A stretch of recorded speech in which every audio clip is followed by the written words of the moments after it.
How to send USDT from OKX Wallet to Bybit. In this first tutorial, I'll show you how you can easily transfer USDT from OKX to your Bybit.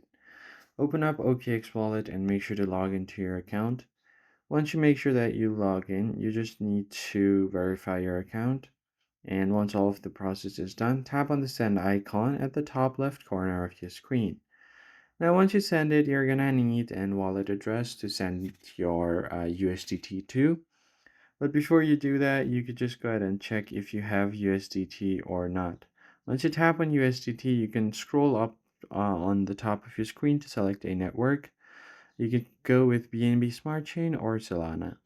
Now, you could just go ahead and select any one of those.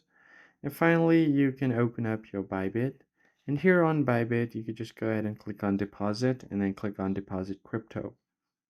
Then search for USDT and go ahead and select your network as BSC BEP20. That is going to be the network that we selected before.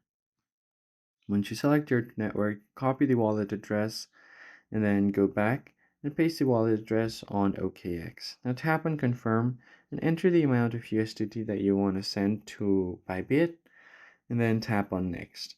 Once all of this is done, you should be able to send USDT from OKX to Bybit. But you just need to make sure that you have some USDT or your BNB Smart Chain available on your OKX wallet to cover your transaction or gas fees. So that's pretty much it, guys. I hope this tutorial was helpful. I'll catch you guys on the next one.